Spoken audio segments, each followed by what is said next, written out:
नमस्कार दोस्तों, Vishal Sharma advocate कोटपारी office में यानी कि सीएमओ में आज एक बार फिर आप अपने सभी सम्मानित दर्शकों का फिर बहुत बहुत स्वागत करता हूं। और आज दोस्तों हम बात करेंगे कि जो गाजियाबाद में कपल्स आकर अपनी शादी करना चाहते हैं, जो अपनी लव मैरिज करना चाहते हैं, आर्य समाज मंदिर में शादी करने के बाद जो अपनी मैरिज का रजिस्ट्रेशन गाजियाबाद के अंदर करवाना चाहते हैं, तो गाजियाबाद में अब लड़का और लड़की के डॉक्यूमेंट्स जो अब तक लगते थे उसके अंदर नया क्या बदलाव हुआ है, कौन कौन से डॉक्यूमेंट्स अब गाजियाबाद के अंदर आप अपनी मैरिज करने के लिए लेकर आ सकते हैं। तो आज की दोस्तों हमारी वीडियो, अब जो नए डॉक्यूमेंट्स लगेंगे गाजियाबाद के अंदर, उस टॉपिक के ऊपर आज हमारी वीडियो है, जिसमें कि मैं ये आशा करता हूं कि आपको पूरी जानकारी जरूर मिल पाएगी। और दोस्तों यदि आपको वीडियो पसंद आए तो आप हमारे इस चैनल को सब्सक्राइब जरूर कर लीजिएगा, जिससे कि भविष्य में जो हमारी आगे आने वाली वीडियोज हैं वो समय समय पर आप लोगों को जरूर मिलती रहेंगी। देखिए, अभी तक दोस्तों गाजियाबाद के अंदर जो कपल्स अपनी मैरिज करने के लिए आते थे वो अपने साथ में एक आधार कार्ड लेकर आते थे। आधार कार्ड तो बहुत जरूरी है। अगर आप गाजियाबाद के अंदर आप अपनी मैरिज करने के लिए अगर आ रहे हैं तो आप दोनों के पास में, लड़का और लड़की के पास में आधार कार्ड होना बहुत ज्यादा अनिवार्य है। लेकिन दोस्तों थोड़ा सा बदलाव गाजियाबाद के अंदर यह हुआ है कि अब अगर जो लड़का लड़की बालिग हो चुके हैं, सबसे पहले मैं आपको ये बताना चाहूंगा यहां पर, जो कि अधिकांश कपल्स के माइंड में ये डाउट होता है कि अभी लड़कियों की शादी करने की आयु अभी क्या है। तो दोस्तों मैं आपको बताना चाहूंगा कि अभी जो गर्ल्स हैं, भारत सरकार के द्वारा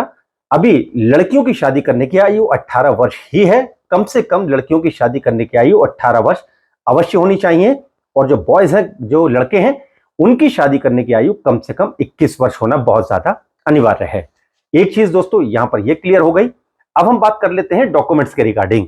तो दोस्तों ये बहुत इंपॉर्टेंट सब्जेक्ट है आज का, और आप इसको बहुत ध्यान से दोस्तों वीडियो देखिएगा, ताकि आपको पूरी वीडियो समझ आए, पूरी जानकारी आपको मिल पाए, जिससे कि भविष्य में अगर आप लोग अपनी मैरिज करने के लिए गाजियाबाद में अगर आप आते हैं तो आपको डॉक्यूमेंट्स के लेकर कोई भी ऐसा कंफ्यूजन ना हो, आपके सारे डाउट्स क्लियर रहें और आप प्रॉपर डॉक्यूमेंट्स लेकर आए, जिससे कि आपकी मैरिज में किसी प्रकार की भी कोई दुविधा ना क्रिएट हो। अब दोस्तों बात कर लेते हैं, लड़का और लड़की अगर गाजियाबाद में अब अपनी शादी करने के लिए अगर आते हैं तो जैसा कि मैं आपको बताना चाहूंगा कि पहले आर्य समाज मंदिर में, जो रजिस्टर्ड आर्य समाज मंदिर है, उसमें लड़का लड़की की शादी करवाई जाती है। उसके बाद में तहसील में गाजियाबाद के अंदर लड़का और लड़की की मैरिज का रजिस्ट्रेशन करवा दिया जाता है। और ये दोनों ही सर्टिफिकेट आपको मिल जाते हैं एक ही दिन के अंदर। 3 से 4 घंटे का इसके अंदर समय लग जाता है। अब डॉक्यूमेंट्स की बात कर लेते हैं दोस्तों। लड़का और लड़की के पास में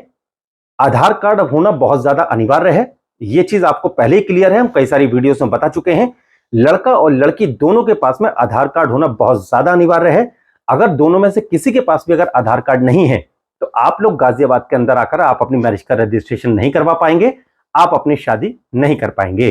तो आप अपने घर से अगर शादी करने के लिए घर से निकलते हैं तो आप ये सुनिश्चित जरूर कर लीजिए कि लड़का और लड़की के पास में उनका अपडेटेड आधार कार्ड जरूर होना चाहिए। साथ ही इसके दोस्तों आपके पास में 2 आयु के प्रमाण पत्र होने चाहिए। अब जो बदलाव थोड़ा सा हुआ है, वहां पर जो मैरिज रजिस्ट्रार हैं वो 2 आपके आयु के प्रमाण पत्र के जो प्रूफ मांगते हैं, जैसा कि एक आपका या तो 10th क्लास का सर्टिफिकेट हो गया,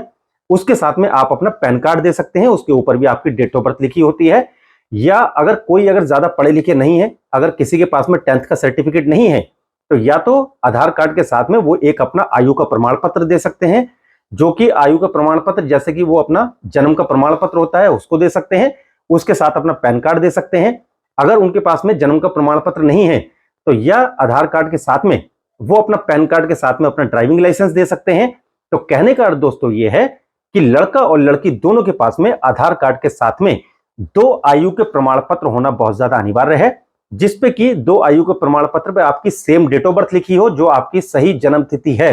वो दोनों आयु के प्रमाण के पत्र के ऊपर आपकी सही जन्म तिथि लिखी होनी चाहिए।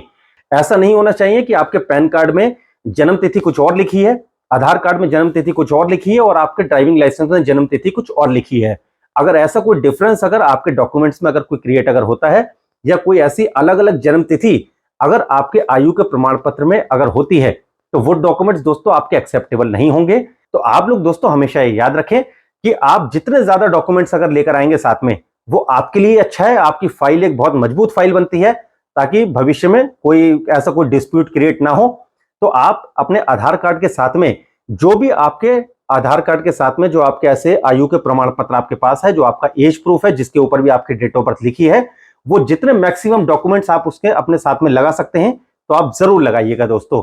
और जिस दिन आप अपनी शादी करने के लिए आते हैं उसी दिन से आप दोनों लोग पति पत्नी हो जाते हैं, लीगली हस्बैंड वाइफ आप लोग हो जाते हैं। ठीक है, तो दोस्तों यदि इस वीडियो जुड़े कुछ भी अगर आपके सवाल हैं, यदि डॉक्यूमेंट से रिलेटेड और भी अगर कोई आपके ऐसे कंफ्यूजन है, तो आप या तो नीचे कमेंट सेक्शन में आप लोग लिख सकते हैं, हमारे द्वारा, हमारे एसोसिएट्स द्वारा आपके उन सभी प्रश्नों के उत्तर जरूर दिए जाएंगे। और यदि आप कोर्ट मैरिज से जुड़ी या कोर्ट मैरिज करने के लिए जो डॉक्यूमेंट्स लगते हैं उससे जुड़ी अगर कोई जानकारी अगर आप लेना चाहते हैं, कोई ऐसा संदेह आपके दिमाग में अगर है, तो आप हमें कॉल करके भी आप वो जानकारी प्राप्त कर सकते हैं। मेरा दोस्तों आप लोगों से हाथ जोड़ के विनम्र निवेदन है कि कॉल करने से पहले आप लोग समय अवश्य देखिए। सुबह 10 बजे से लेकर शाम को सिर्फ 7 बजे तक ही आप कोर्ट मैरिज ऑफिस में कॉल करके आप कोर्ट मैरिज से जुड़ी, कोर्ट मैरिज करने की जानकारी से जुड़ी या कोर्ट मैरिज करने के लिए क्या डॉक्यूमेंट्स लगते हैं, क्या कागजात लगते हैं, उन सभी जानकारी के लिए आप हमें कॉल करके जानकारी प्राप्त कर सकते हैं। और तीसरी और आखिरी चीज दोस्तों मैं आपको बताना चाहूंगा, यदि कोर्ट मैरिज ऑफिस के माध्यम से आप कोर्ट मैरिज करने की कोई जानकारी लेते हैं या अगर आप आना चाहते हैं कोर्ट मैरिज करने के लिए, तो कम से कम आने से 3 दिन पहले आप लोग अपनी अपॉइंटमेंट जरूर बुक करा लीजिएगा,